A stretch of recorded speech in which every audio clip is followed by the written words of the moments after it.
Good morning on this Sunday, October 22nd, and welcome to the Georgia Gang.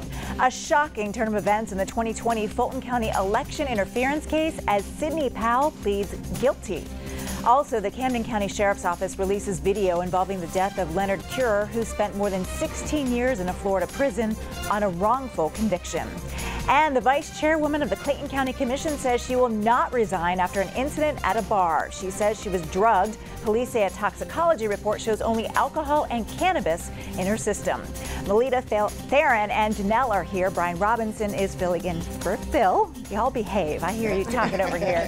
The debate and discussion begin right now. From the Fox 5 studios, the Georgia Gang starts now. She was one of former President Donald Trump's staunchest allies in alleged efforts to overturn the 2020 presidential election. But Sidney Powell on Thursday pleaded guilty to reduced charges in efforts to reverse the former president's loss. Do you understand that by pleading guilty, you are giving up the right to a trial by jury? Yes. And with that, the second of 19 defendants in the Fulton County election interference case agreed to help prosecutors. Bond company owner Scott Hall was the first, but his potential cooperation pales in what Sidney Powell can bring to Fani Willis's sweeping racketeering indictment, and perhaps even the federal case against former President Donald Trump. There's no doubt it has been used to alter elections. The Texas attorney became one of the main faces of the Trump team's attempts to block Joe Biden's presidential victory. She insisted Trump won in a landslide, but provided no proof. With her guilty plea, Powell now admits she did play a role in the Coffee County Dominion voting machine breach. The indictment accused her of directing and funding the efforts to copy and later share sensitive code and other software with fellow conspiracy theorists. Now, Powell agreed to plead guilty to 6 misdemeanor charges, all in connection to what happened in Coffee County. She was sentenced to 6 years probation and has to pay a $6,000 fine and $2,700 in restitution to the Secretary of State's office. Brian, to you first this week, because, this was quite a bombshell.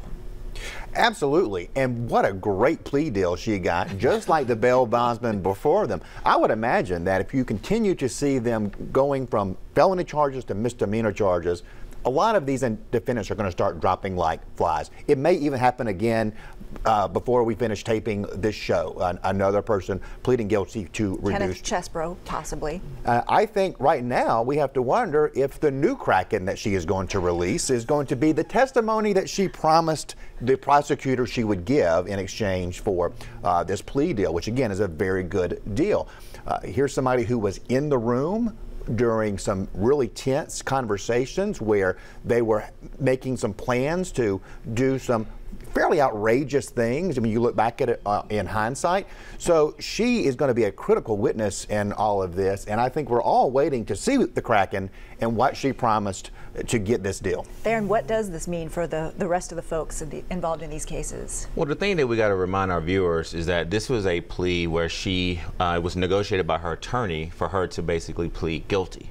And so she's admitting guilt in this plea that she actually did something wrong. She committed misdemeanor crimes and possibly could have committed felony crimes, but she's agreed to take misdemeanor crimes. So now what it also shows, Lori, I disagree with my good friend B-Rob a little bit. I think the reason she took the plea deal is because Fani Willis showed without a reasonable doubt that there was clear evidence that you were going to jail if you had decided to go to trial. And so now we move forward, and the next step is, will she testify in the case against other defendants that happen to be also Donald Trump? And I believe that my sources tell me that she has agreed to tell truthfully, to basically go and tell true statements about what she was asked to do and who also she conspired with, because this is sort of the first phase of a RICO case. You got to make sure that you understand the evidence and what did you do and why did you do it and who did you conspire with. And so this is a big win for the prosecution. But I'm also kind of sad, Lori, because I don't really want to. Notice I didn't make it partisan, because the truth is that we have people in this state who literally tried to overturn an election, who was going down to Coffee County and other places trying to lie and to try to basically overturn election results. And people who believed her. And people who believed her, which was a lie and a false narrative that was started by this former president. Janelle, a big win for Fani Willis here? Oh, yeah, for sure. Because, I think this is probably out of everyone who could take a plea deal, this is the one that I think everyone's going to be watching. Like you, Brian, I was waiting on the Kraken. I know there's a lot of people that are waiting on the Kraken. I didn't know this would be the Kraken, but I guess this is what it is. I said one time before that the Coffee County situation was going to be the big one. I also said that these individuals need to take plea deals, and I think that the others need to follow suit at this point.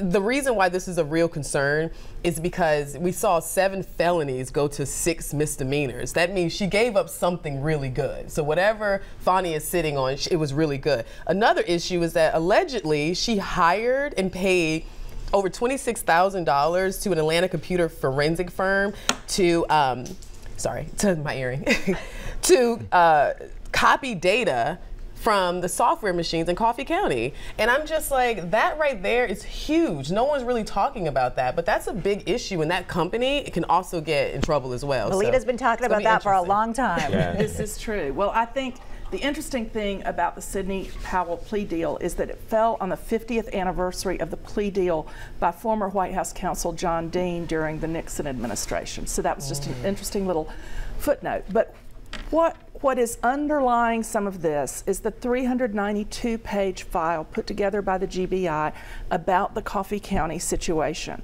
The New York Times has apparently seen that file, but I don't know of local news sources who have. And so there's some pretty damning stuff in that. But I think the other thing that's interesting to note is even as we tape this show, 450 potential jurors were in the courtroom filling out questionnaires. And at the same time, Kenneth Chesebro and his attorneys were meeting with people from the DA's office. And there has to be something very sobering about watching the people who might decide your fate in a criminal case file into the courtroom. So it wouldn't surprise me to see another plea deal before that jury is seated early next week. Good point, and we'll see if it does go to trial, how long it takes to seat a jury too. So we'll be watching. We want to switch gears now to another really important story, to the events in Israel. Georgia House Republicans and Democrats each releasing statements with different messages. GOP members talked about their support for Israel, condemning the attacks, while Democrats called for the protection of Palestinian civilians along with Israeli and American hostages. Melita, talk about the tensions in the Democratic Party on this issue.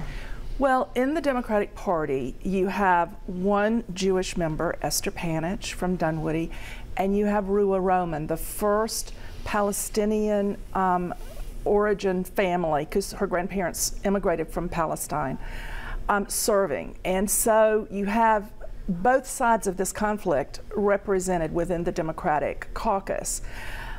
And it is a complicated situation, which not even the most seasoned diplomats with decades of experience in dealing with this Middle East conflict have found a solution to. And I like the quote that Gandhi said, "An eye for an eye leaves the world blind." And so the thing that we can all do is the hope that the best minds among us broker a peaceful solution to this current crisis, because it has people of all nations afraid for the fury that can be unleashed if this is not solved quickly. Brian.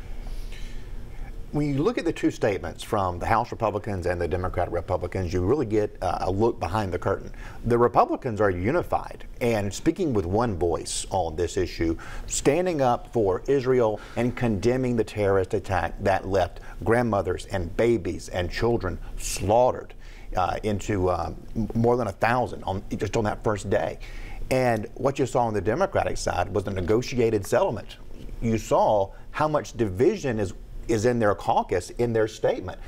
They didn't have a particularly strong call against the terrorists and a strong stand with Israel. You don't see a united front from the Democrats the way you do from the Republicans. And then Republicans followed it up with Brian Kemp coming out and saying, we're going to invest in Israel. We're going to buy Israeli bonds. Now, it's not a huge number, but the symbolism of it is particularly important when so many organizations and governments around the world are trying to boycott and disinvest from Israel. We are going in favor of Israel. Theron, how do members of the Democratic Party, handle this? It seems all organizations, all companies, all political organizations want to issue a statement, but in these times and where we are, it's tense. This is a very massive sort of security and humanitarian issue that we're facing right now in this country.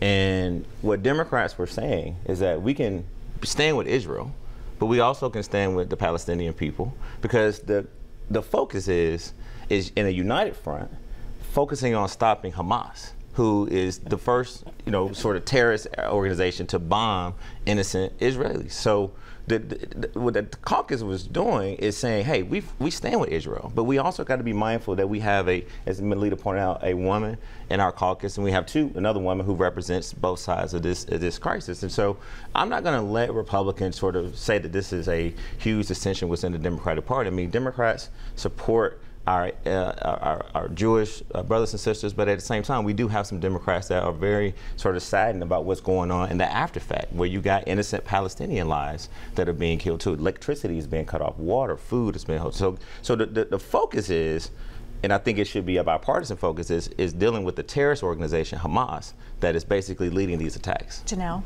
Yeah, I agree. I think that everyone should rally around the fact that this is a terrorist organization. When we have Democrats calling them a resistance movement, that's when I have a problem, because yes, that may be what the young people are saying, but that's not what Hamas calls themselves. And when they are attacking people and killing people, that's how we end up in this situation. I agree, an eye for an eye is not right, but Israelis are they're fighting back. They can't stand there and just continue to get bombed. They have to respond. And that's what's happening right now. And I think we all need to unite around that as Americans. As of right now, over 30 Americans have been murdered in Israel. Over 11 and counting are currently being held hostage. If we can't come to an agreement when it comes to whether you want to say Palestinians or Israelis, you need to at least come to the agreement that we are all Americans, and we need these people that are being held hostage to come back home. Let's stand there. All right, thanks everybody. Coming up, the Camden County Sheriff's Office releases video from a traffic stop that led to the death of a Florida man who spent years in prison on a wrongful conviction. Have a question or comment for the Georgia Gang? Email them at georgiagang@foxtv.com.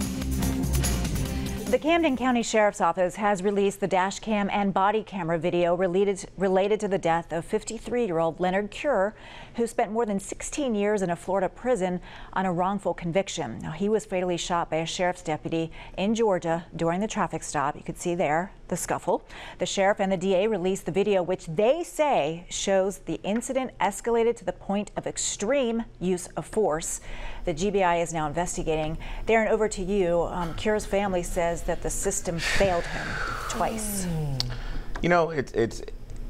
It's one of these things where last week we're talking about a different case, right, involving an officer and a man and a traffic stop.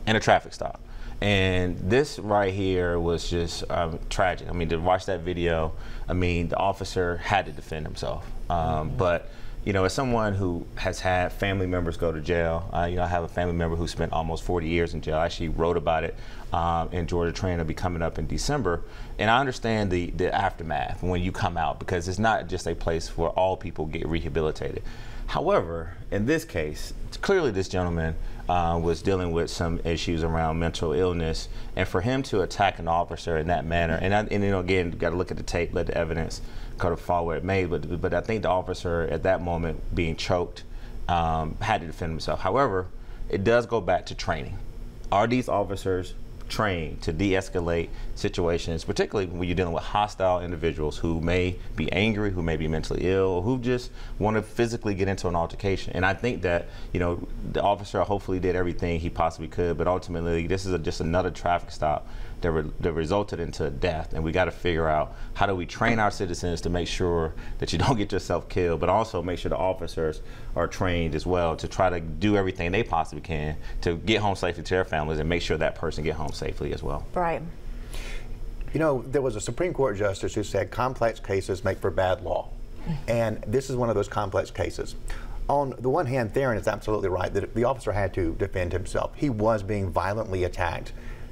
And as society, we have to step back and go, he was being violently attacked by somebody who was having some sort of mental crisis, someone who was traumatized. I mean, someone who spent years, decades in prison for a crime he didn't commit. Right. What could be worse than that? That's everybody's worst nightmare.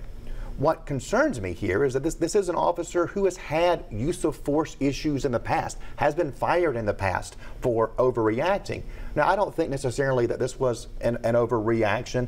At the end, when you're in a headlock and you're getting held by somebody bigger than you, I can understand why an officer would react the way that he did there. But what this reminds me of, Lori, in these last three years, we've seen so much demonization of police. And when you watch that video, if you put yourself in that officer's shoes, you would be scared. You would be scared for your life. And that is what these guys and gals face many days of the year. Life and death situations. And it's really difficult to stand in judgment here at a panel in a TV station and say, you shouldn't have done that. True. It's a very good point. Melita. But the Camden County Sheriff's Department has had indications of cultural issues in the way they enforce the law and make traffic stops. In June, the insurance company which insured the Sheriff's Department announced they would no longer do so. The premiums were already $700,000. And they said, we're not insuring you anymore because of your past record of claims that have been filed. One example is that in January of 2023, the grand jury filed charges against a sheriff's deputy who had handcuffed and then rammed a local woman's head into a car during a minor traffic stop for running a stop sign. So that county's leadership has had indications for some time that something about the culture of law enforcement in that county was seriously wrong. Janelle, I was going to move on, but I just might as well stay on this issue because it's really important. Yeah. It's a really big case. We've got another one coming out in Atlanta. I believe the video is going to be released soon, the church deacon. Yeah. Just your thoughts. You know, I was thinking about this, and when I saw that, I realized that there's a bigger issue here, and I think it is connected to mental illness. I think that there are a lot of, particularly black men, that are walking around with PTSD as it relates to the police. I'm critical 100% of those who kind of exacerbate the numbers and kind of use this for a political thing. However, I'm not lost on the fact that there are black men who have encountered or had encounters that have caused them to develop this PTSD. So like the moment you see those lights, you kind of go into this, you know, do I defend myself? Like, what do I do in this moment? I don't know what really led up to that, and I would like to know that part. However, I can't fault the police officer in that moment, I think we all agree. You know, when you're being held down and you're in a actual struggle, you're going to defend yourself. And unfortunately, he would defend himself with force. I do think that emotional restraint is something that we've got to try to work through when it comes to this PTSD that a lot of these individuals are carrying. Real quick, Brian. I want to wrap it up by saying Georgia is one of very few states that does not have a system in place to compensate people who are wrongfully convicted and make sure that they are compensated the way that this guy was because he came out of Florida. So we need to get that fixed. Legislators, let's get it done this year. Good point. Thanks, everybody. Coming up, new developments regarding the vice chair of the Clayton County Commission who claims that she was drugged. We'll discuss next. Join the discussion on the Georgia Gang Facebook page and watch past episodes on the Georgia Gang YouTube channel. The vice chair of the Clayton County Commission, who says she was drugged at a bar, says she will not resign. Felicia Franklin says she will not step down despite calls for her to resign. The police told Fox 5 Monday there is no evidence that she was drugged. Police released startling video from the incident. They say it shows the vice chair passed out on the ground. Police say a toxicology report shows that she consumed several alcoholic drinks and had cannabis in her system. Janelle? Where are her friends? I mean, like, I mean, the people that she was with, like, where were they? I mean, she showed up alone. Do they? No, there was another video that showed her at the club with some other people, and I'm like, where did they go? They just leave her there to walk out like that? But you know, I have made her my winner on this show several times because she has done a lot of good things in Clayton County. I personally feel like, you know, she didn't harm anyone else. She wasn't driving. So, you know, I personally don't think that resigning is the thing. If you don't want her to be the next chairwoman, if you don't want her to be, just don't elect her, right? I don't think she has to step down because she has done really good work. And I do think it's hard pressed to find individuals who actually care about the people in Clayton County. And I do believe that she cares. There, you know, Jeff Turner said that, you know, elected officials are held to a higher standard. You know, Janelle did a really good job of discussing the issue with the vice chair, but she's looking at me now because we would be disingenuous and not factual with our audience to say that this is a chair and a vice chair that's had some political run-ins. And so I don't know the vice chairwoman as well as Janelle. She's right, she's done a lot of good things for the county. But also I know Chairman Turner, who basically went to camera and said, look, this is not the type of behavior, this is not the type of thing that we want to see from our commissioners. And so I think, you know, look, she said she was drugged. The police officer said there's no evidence that she was drugged. Clearly, I agree with Janelle. Where are your friends? Where are the people, you know, that kind of maybe saw that she was sort of. So it's just very unfortunate to see that video. It is. A woman, you know, laying on the ground that happened to her. So I think ultimately, you know, that whether she resigns or not, that's left up to her. I think the people are engaging in this in Clayton County. I think the people deserve to be heard.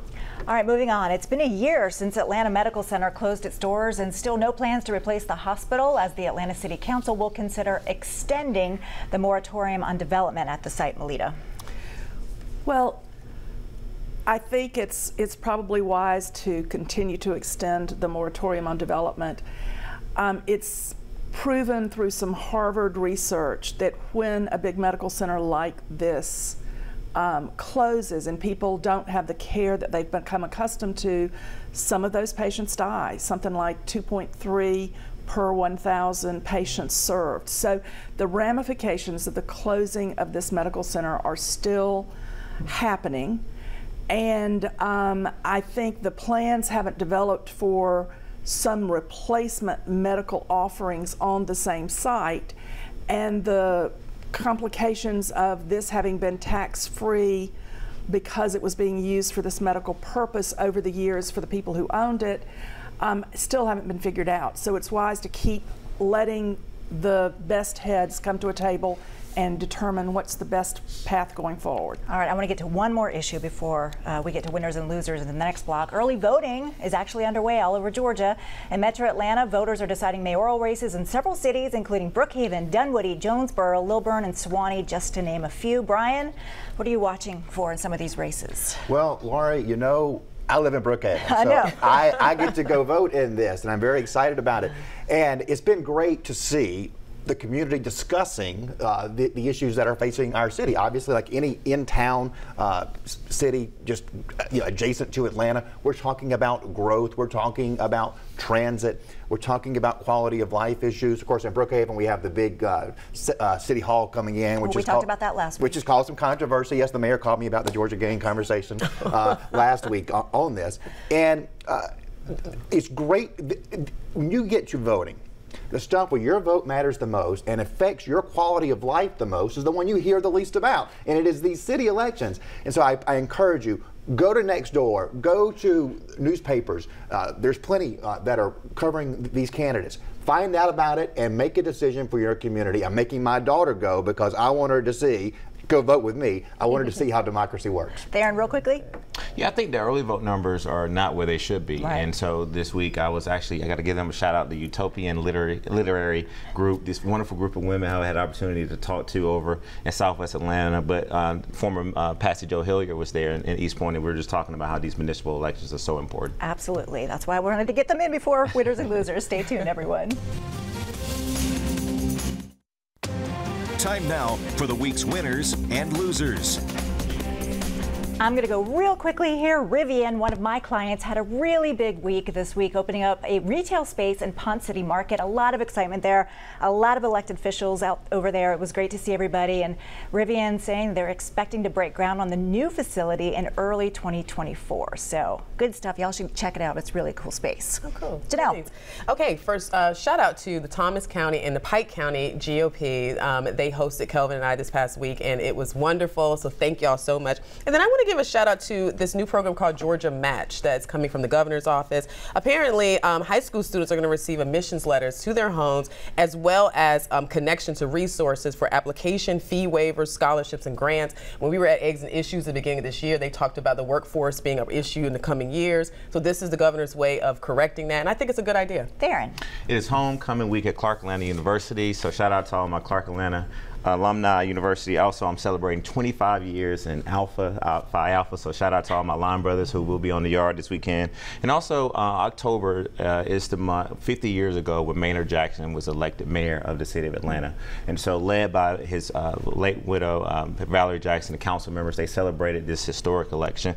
And then shout out to also Jamal and Katora Stubbs, who I saw at the Falcons game. Tough loss for the Falcons, but I'm not going to kill the quarterback just yet. With my commentary, I'm going to give him another chance. All right, Brian. My winners are Congressman Austin Scott and Drew Ferguson, who took strong stands in the last week, and I think they've made Georgia proud. These are strong conservatives, and these are patriots, but they have had enough of the nonsense. And frankly, conservatives have got to reclaim that title from people who are agents of chaos and who are willing to govern this country. Thank you, Austin Scott and Drew Ferguson. My losers, the animals in the DeKalb Animal Shelter, who are now going to euthanasia more often. I hate it. Please adopt a dog. It was on my list, but we'll get to it maybe next week. Well, Tony Barnhart has written a new book, The 19 of Green. There's a book signing featuring him and the quarterback of that first 1970 integrated football team in Greene County, Charles Turner, at the Center for the Book, Decatur Library, on November 1st. All right, thanks, Lita. Thanks, everybody. Thank you for watching. We'll see you again next week.